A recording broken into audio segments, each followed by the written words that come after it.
conquistar territórios, mas ele não dava sequência, ele não mantinha, né? Muito bem, ele então conquistou aquela região que hoje corresponde ao norte, lá da Itália. Vou me referir mais especificamente à Sereníssima República do Vêneto, de onde veio a maioria dos colonos que aqui vieram. Tá bem?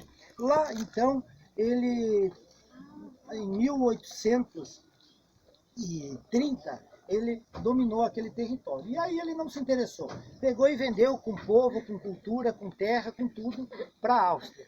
A Áustria teve aí 10 anos de dominação e também pouco se importou, o governo austríaco, né? Mas nesse meio tempo surgiu lá de Roma uma ideia de unificar aquele território, né?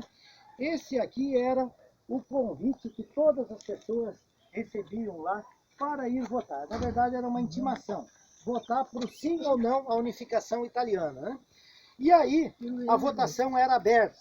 Tem aqui uma foto de época, uma pintura de época que ilustra bem, né? Se o cara votasse não, ele ia para a masmorra, já ia preso. Tinha que votar sim, a unificação. Era bem democrática, né? Bem democrática, tá? Beleza, então a Itália recém-unificada, né? Com muitos povos diferentes, muitas culturas, né? Um território relativamente grande para aquela época, né? Para aquela região. E um povo densamente concentrado lá na região norte, né? Muita gente, havia falta de alimento, havia muita dificuldade, né? O governo de Roma pouco podia fazer. Pessoal, em tratativas com o governo imperial de Dom Pedro II, ficou acertado que haveria uma imigração de lá do norte. Muitas pessoas viriam para o Rio Grande do Sul, para São Paulo, para todo o Brasil aí, para colonizar. Aqui nessa região mais especificamente, se chama Serra de São Martinho. Essa cadeia montanhosa, né? Em 1924 chegaram aqui os primeiros imigrantes alemães que ocuparam o Vale do Caí, o Vale do Rio Pardo, toda essa região aí foi ocupada pelos alemães, né? 800. E essa outra região aqui estava despovoada. Havia o interesse do governo do Império Imperial de Dom Pedro para que isso aqui fosse ocupado. E lá no norte, o governo italiano também fez uma publicidade muito grande, que a América era um continente muito rico, que tudo que se plantava lá dava, tinha terra para todo mundo, ninguém ia passar fome, que tudo era melhor na América, né? Que não era bem verdade, não era bem assim. Então, iniciou-se lá em 1883, o embarque, né, em navios a vapor, os chamados vapores, né? Saindo do porto genovês e napolitano, muita gente aglomerada, até 5.000 pessoas em um navio lá, em condições subhumanas, passando fome, passando por doenças, até chegarem no Brasil. Depois de 36 dias, eles aportaram primeiramente no Rio de Janeiro e depois em Porto Alegre, desembarcando na Praça da Harmonia. Ali eles ficaram, os colonos ficaram abrigados em galpões cobertos com zinco. Poucos dias para se refazer dessa longa viagem e já embarcaram em embarcações menores, subindo pelo rio Jacuí até chegarem na cidade de Rio Pardo. A partir de Rio Pardo, iniciou-se então uma longa caminhada até chegar no barracão de Valdebuia. Foi de carroça. As mulheres e as crianças vinham em cima das carroças e os homens caminhando a pé do ladinho delas, né? Até montarem um grande acampamento no que hoje corresponde a Silveira Martins, no chamado Barracão de Valdebuia. Vocês sabem que os 4 grandes núcleos de colonização italiana do Rio Grande do Sul são Bento, Caxias, Garibaldi e Silveira Martins. Silveira Martins hoje é chamado de 4ª colônia porque engloba aí 9 municípios, os chamados Ivorá, Silveira, Faxinal, São João do Polesne, Dona Francisca, Pinhal Grande, Restinga Seca e o município de Agudo também. Tá bom? Nova Palma, não me deixe esquecer. São 9. Perfeito, Sucom. Obrigado pela colaboração. Ali no barracão de Valdebuia, eles tiveram que ficar aguardando a determinação do governo federal para saber que lotes ocupariam, né? Ali se abateu uma grande doença, uma grande peste, a gripe espanhola. Ela vitimou mais de 400 pessoas ali, né? Existe lá um grande cemitério que faz uma grande homenagem aos imigrantes que vieram aqui para o Brasil. Pessoal, os primeiros que rumaram a essa região aqui que chegaram nesse local foram os da família Zancã. Entre outras, Moro, Carnelucci, tem uma série de famílias, Londero, entre outras, tá bem? Tem muitas famílias que aqui chegaram, mas os primeiros foram das Zancã. Eles chamaram esse lugar aqui de Núcleo Norte, primeiro nome de Ivorá. Por quê? Por ficar ao norte da colônia de Silveira Martins. Em seguida, resolveram trocar de nome. Por quê? Resolveram chamar de Nova Udine. Por que Nova Udine? Porque era muito semelhante à região lá do Vêneto, de Udine, do norte, lá da Itália, era muito montanhosa, era bem parecida com essa aqui, né? Eles viram de cara esse morro que tem aqui, ó, que hoje é o maior ponto turístico de Ivorá, que se chama Monte Grappa. Só existem 3 deles no mundo. Um na Itália, em Bassano del Grappa, um em Ivorá e o outro no México, na periferia da cidade de Puebla. Porque lá também foram imigrantes para colonizar parte do México, do Canadá e também nos Estados Unidos. Muitos imigrantes foram para lá. Ou seja, pessoal, vocês estão lembrados que na década de 40 a 50 ocorreu a Segunda Grande Guerra Mundial, né? Em função disso, houve uma perseguição muito grande, uma perseguição nacionalista do governo ditatorial de Vargas, né? Vargas perseguia italianos e alemães. Muitos de vocês devem saber das histórias de perseguição e de cadeia, né? Quem não sabia falar em português ia direto para a cadeia. Os italianos daqui iam para a cadeia em Cachoeira do Sul. Todos eles, né? Por determinação do IBGE, tudo que se remetesse ao que viesse da Itália tinha que mudar. E com Ivorá não foi diferente. Resolveram colocar o nome de Ivorá, que significa em tupi-guarani, bem brasileiro, bem tupiniquim, Rio da Praia Formosa. Esse é o significado do nome da nossa cidade. Hoje, nossa cidade tem aí 2.100 habitantes. Uma moça me perguntou, temos 600 habitantes que moram aqui na cidade, 1.500 no interior. Ivorá predomina o minifúndio, ou seja, um modelo de agricultura familiar, onde se produz de tudo um pouco, né? Ivorá, a base é a agricultura, porém também se produz aí pecuária, hortifruti granjeiros, piscicultura, tem muitas atividades econômicas que são hoje exploradas no nosso município, né? Muito nos honra falar de um lugar que a gente vai conhecer daqui a pouco, que fica em cima daquela cordilheira, daqueles morros, que a gente vai andar de caminhão lá em cima, daqui a pouquinho. Tá? Lá é Linha Simonetti. É um lugar fantástico que eu já vou explicar na sequência. Devo me reportar então agora a esse ponto turístico que nós estamos aqui. Ela se chama Cruz do Milênio. Ela foi construída em 99 por um padre, muito gente boa. Esse padre se chamava Olinto Cremonese, ele conclamou todas as comunidades do interior para vir ajudar. Vocês lembram que havia um boato que o mundo ia acabar em 2000? Né? Então, para fortalecer a fé do povo, né, e dizer que não ia acontecer isso, o padre Olinto resolveu fazer uma grande missa aqui, para a inauguração e para a virada do milênio. De 99 para 2000. Foi uma grande missa campal, naquele oratório, né? Cheio de gente aqui. Foi inaugurada a iluminação, que ela se acende hoje automaticamente. É muito bonita ver a cruz luminosa lá de Ivorá durante a noite, né? Tanto durante o dia quanto a noite. A noite ela é iluminada, é especial, né? Então, esse padre também construiu uma Via Crucis, que tem no nosso Monte Grappa aqui. Monte Grappa tem uma trilha com 15 estações que contemplam os mistérios dolorosos da Via Crucis. E culmina lá em cima com uma capelinha, um pontinho branco que tem lá em cima, estão vendo?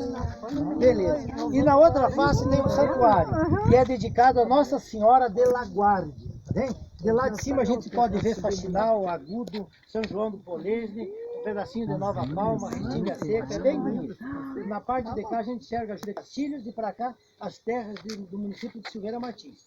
É um ponto turístico que vale a pena conhecer. É uma trilha bacana, são 45 minutos de caminhada. Em visita recente a nós, menos de um ano, um grupo de italianos, liderados pelo professor Alessandro Mosselin, esteve aqui em Ivorá. E no passeio, eles nos disseram que o nosso Monte Grappa é o Monte Grappa mais belo do mundo. E a gente perguntou, mas por que o Monte Grappa é o mais belo do mundo? Porque o Monte Grappa de vocês é verdinho, ele tem uma energia legal, ele é bonito. O Monte Grappa lá do México é pequenininho, não é tão bonito quanto esse. Mas e o Monte da Itália, lá, o de Bassano del Grappa, ele não é tão bonito, porque lá tem uma energia, não é boa. Mas por que, Alessandro? Porque o nosso Monte Grappa lá da Itália, na verdade, ele é um grande cemitério. existem lá sepultados mais de 5.000 soldados, entre alemães, italianos, brasileiros e de várias nacionalidades do mundo.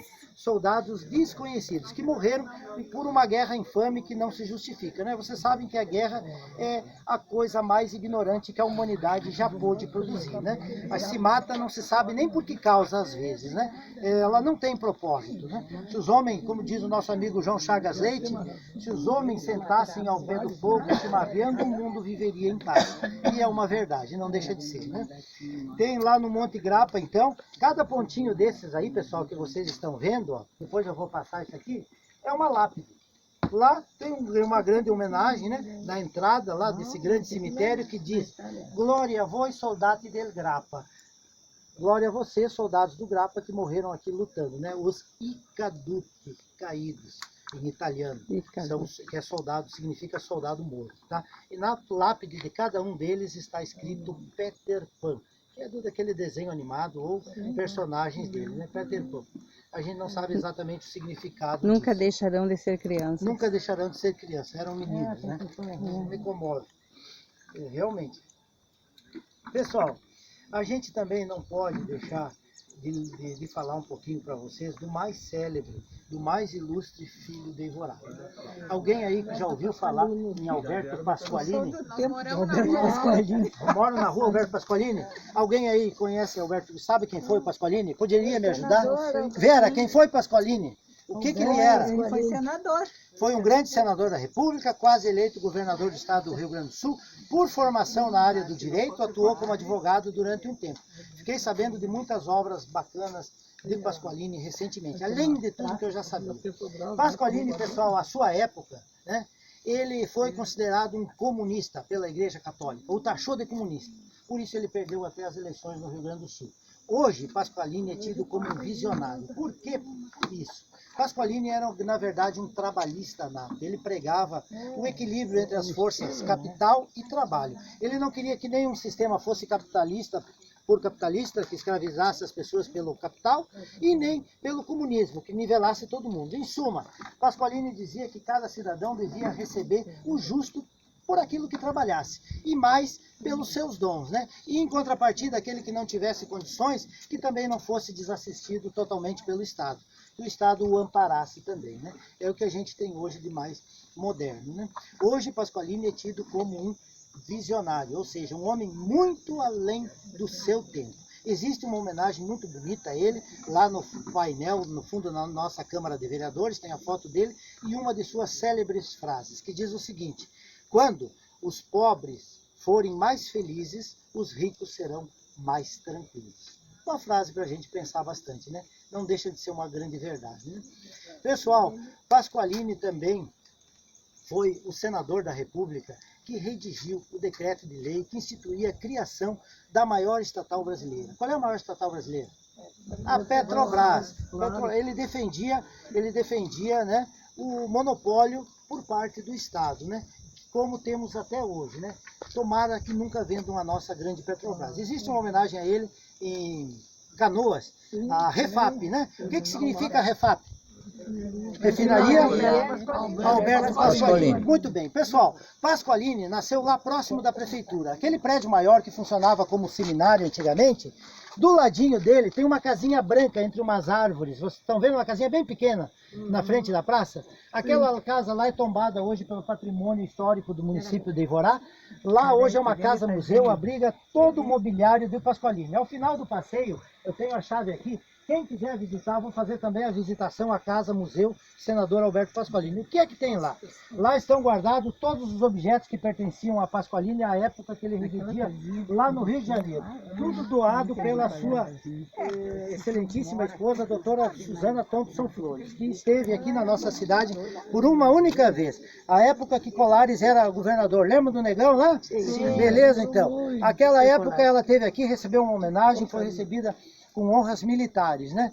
E foi feita a inauguração, o tombamento do prédio, que estava totalmente recuperado, e todo o acervo de Pasqualini, o mobiliário, está guardado lá. E a parte manuscrita, no último andar lá da prefeitura, sendo toda ela digitalizada e estudada hoje por arquivólogos da UFSM, da nossa Universidade de Santa Maria, tá bem? Beleza, então. Pessoal, o que é que mais chama a atenção lá na nossa cidade? É o conjunto arquitetônico da Igreja Matriz São José, né? Lá nós temos a torre, com 47 metros de altura, em cima tem o Cristo Rei, com 4 metros, ao lado a Igreja São José, e do ladinho lá a Canônica e o Memorial das Águas, que a gente também vai conhecer no final do passeio, que eu vou apresentar para vocês, tá bem? Tá. Beleza, então. Sobre o Pasqualini ainda, não posso deixar de ressaltar que ele foi muito atuante como advogado na década de 40, tirando muitos imigrantes italianos e alemães da cadeia, livrando da garra do Estado. Ele atuou muito para libertar essa gente. Havia uma onda de nacionalismo que pregava que tudo que era de italiano e de alemão devia ser destruído. Em Santa Maria não foi diferente. Lá no bairro Tararé, muitas lojas da família Borim, lembra? Sabe a família Borim, tradicional de Santa Maria? Foi totalmente saqueada, né? A senhora sabe dessa história, né? Então, em visita recente, uma amiga nossa, Cátia Dalmolin, que mora há 13 anos na Itália, ela é aqui da 4ª Colônia, de São João do Polese, ela casou-se com um italiano e veio para o Brasil lançar o livro Ti tasi sempre ti parli mai, que no nosso dialeto significa cala a boca, não fala nunca. É um estudo aí, uma narrativa dos tempos difíceis que todos nós, alemães e italianos, passamos aqui no Brasil durante a década de 40. Né? Não havia nem sentido o que eles fizeram, porque à época nem existia a Alemanha, na verdade era a Prússia, quando os primeiros alemães chegaram aqui no Brasil. Né? Então, por que fazer isso? Por que perseguir o nosso povo? Muito triste.